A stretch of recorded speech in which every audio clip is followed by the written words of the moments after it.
Hi hello welcome to our channel. నేను మీ సిరి. ఈరోజు మనం చెప్పుకోబోయే కథ మిసెస్ అగస్త్య పార్ట్ 88. కథలోకి వెళ్లే ముందు వీడియోని లైక్ చేసి హైప్ చేయడం మర్చిపోకండి. మరో 2 రోజులు అక్కడంతా ప్రశాంతంగా తిరిగేసి రిటర్న్ రావాలి అనుకున్నాం. సరిగ్గా ఎయిర్పోర్ట్లో ఉండగా దూరంగా కనిపించిన వ్యక్తిని చూసి షాక్ అయ్యాను. రావణ్ అంటూ అగస్త్య భుజం తట్టి పిలవగా నా వైపు చూశాడు. నా చేతిని దూరంగా చూపుడు వేలుతో చూపించాను. అటువైపు చూసిన నాకు కళ్ళు చిన్నవి చేశాడు.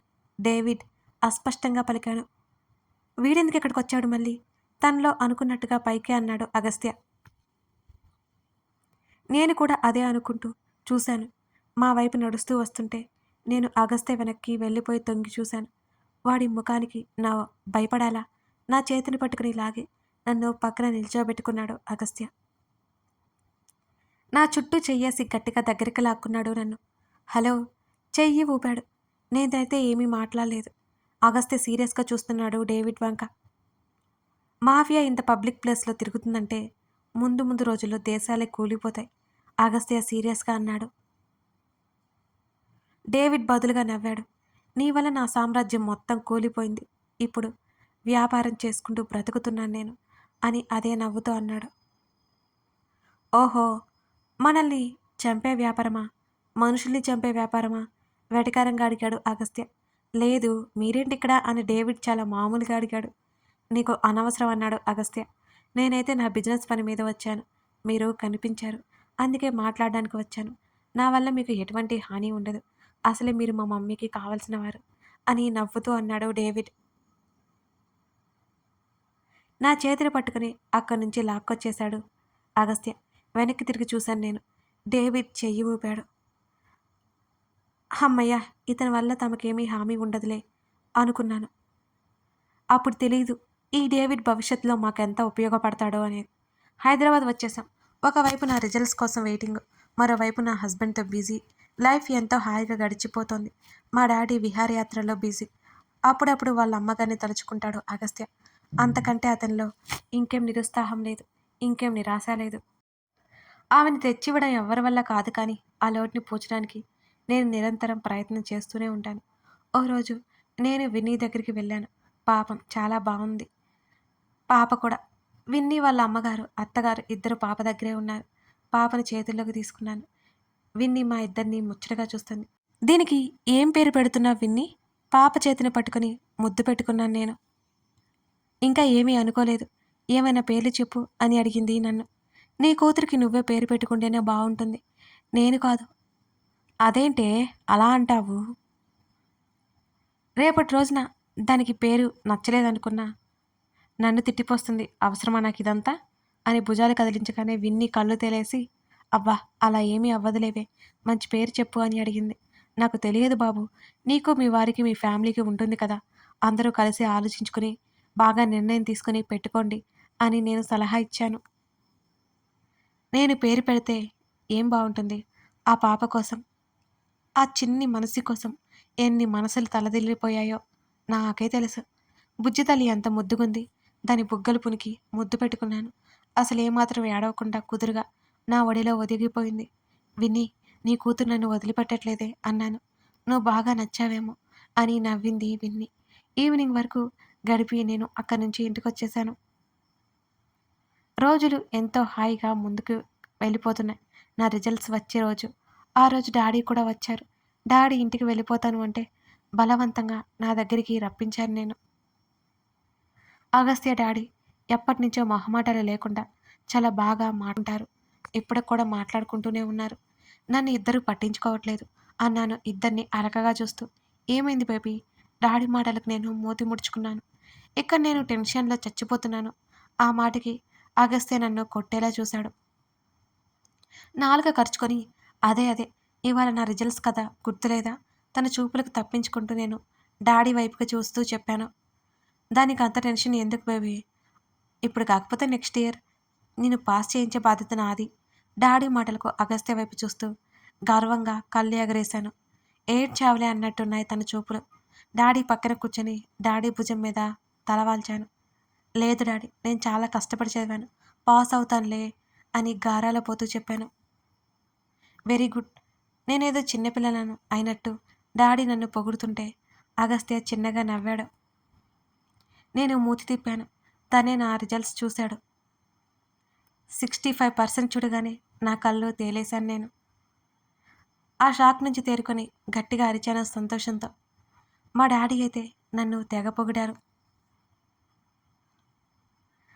ఆ రోజు ఈవినింగ్ డాడీ వెళ్ళిపోయారు. ఇప్పుడేమంటావు అని నడుం మీద 2 చేతులు పెట్టుకొని తన ముందు నిలబడి కళ్ళు ఎగరేశాను.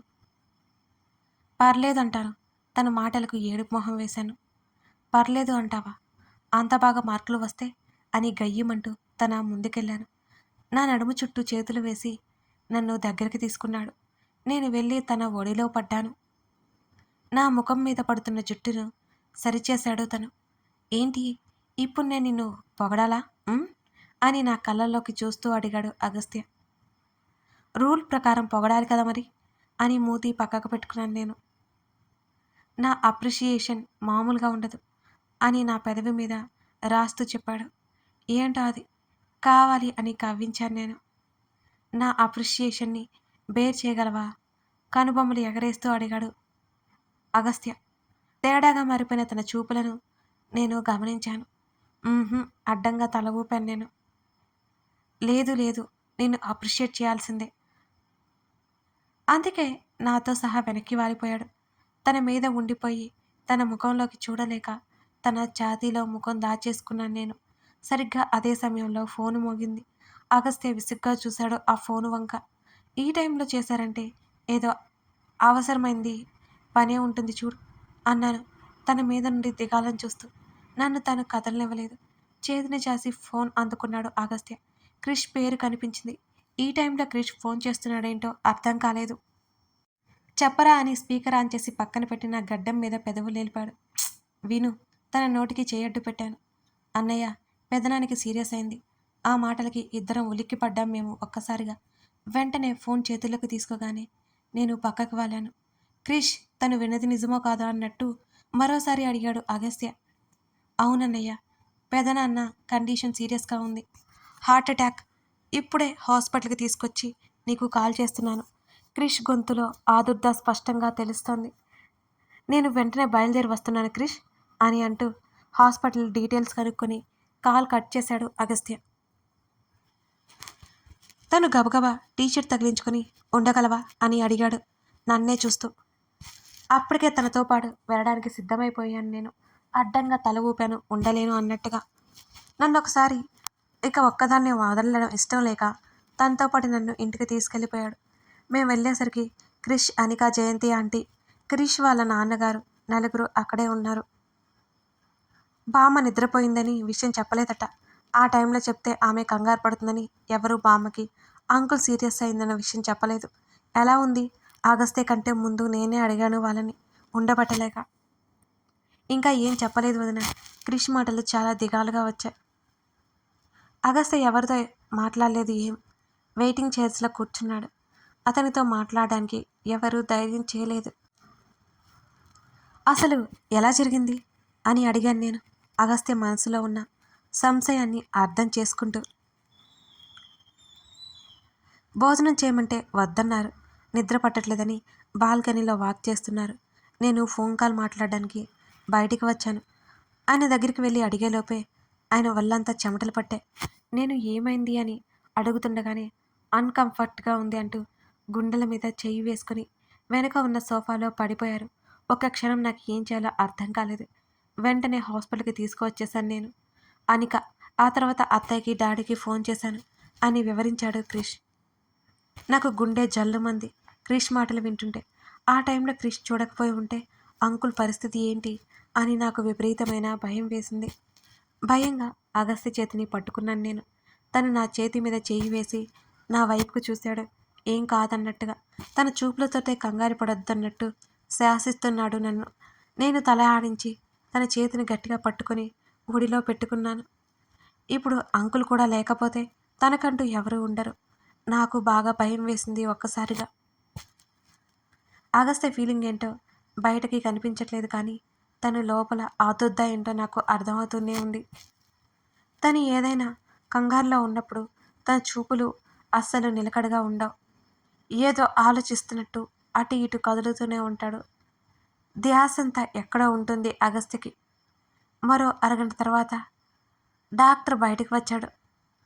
లోపల ఉన్న పేషెంట్ కొడుకు, ఎవరిక్కడ బాబు బాబు అని కలవరిస్తున్నారు అని డాక్టర్ చెప్పారు. ఆయన ఇలా చెప్పడంతో అందరూ అగస్త్య వైపు చూశారు. తను పైకి లేచి నిలబడ్డాడు. He is out of danger. ఇది ప్రస్తుతానికి మాత్రమే. ఆయన్ని ప్రశాంతంగా ఉండేలా చూడండి అని అగస్త్య వైపు చూస్తూ చెప్పి నర్సుకి ఏదో సైగ చేసి డాక్టర్ అక్కడి నుంచి వెళ్ళిపోయాడు. రండి సార్. నర్సు పిలవడంతో ఒకసారి నన్ను చూసి లోపలికి అడుగులు వేశాడు అగస్త్య. నర్సు లోపలికి వస్తుంటే తనకు రావద్దు అన్నట్టు చెయ్యి అట్టు పెట్టాడు. అక్కడే ఆమె ఆగిపోయింది. అయోమయంగా చూశాడు. నేను ఉండబట్టలేక గబుక్కున లోపలికి వెళ్ళిపోయాను. అగస్త్య అడుగులు దూరంగా ఆగిపోయాయి. అంకుల్ తన వైపు చూస్తూ ఆక్సిజన్ మాస్క్ తీసి పక్కన పెట్టారు. ఏదో మాట్లాడాలి అన్నట్టుగా. ఆయన చెయ్యి అగస్త్యని పిలుస్తోంది. అతని అడుగులు మెల్లిగా అంకుల్ మంచం వైపుకి పడ్డాయి. నేను అక్కడే తలుపు దగ్గర దూరంగా ఆగిపోయి వాళ్ళనే చూస్తున్నాను. ఆయన వణుకుతున్న చేతిని కాస్త పైకి లేపాడు. నేను తన రియాక్షన్ కోసం ప్రాణాలు ఒగ్గబట్టుకొని చూస్తున్నాను. ఎంత తండ్రి మీద కోపం ఉన్నా లోపలైతే ప్రేమ ఉంటుంది కదా. అగస్త్య తన చేతిని అంకుల్ చేతిలో పెట్టాడు. నన్ను క్షమించరా. ఆయన మాట్లాడుతూనే ఏడ్చేశారు. ఆ దృశ్యం చూడలేక నాకు కన్నీళ్లు వచ్చాయి. ఒక తండ్రి కొడుకుని ఇలా అడుగుతున్నాడు అంటే అంతకంటే దారుణం ఇంకే ఉంటుంది. మీ మీద నాకు కోపం ద్వేషం ఏమీ లేదు. మీరు త్వరగా రికవరీ అవ్వండి. ఆయన చేతి మీద చేయి వేసి చెప్పాడు అగస్త్య. పర్వాలేదు నాన్న. నాకు ఈ నాన్న అంటే ఎంత ద్వేషమో నాకు తెలుసు నీకు. కానీ ప్రమాణపూర్తిగా చెబుతున్నాను, మీ అమ్మ అంటే నాకు ప్రాణం. నేను మీ అమ్మకి ద్రోహం చేయాలి అనుకోలేదు.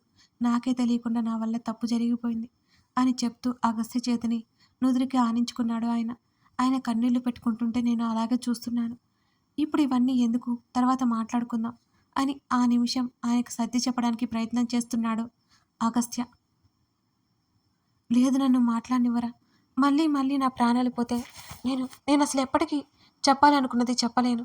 ఇలా నీ దృష్టిలో చేతగాని వాడిలా నేను మిగిలిపోతాను అని అంకుల్ బాధగా చెప్పారు.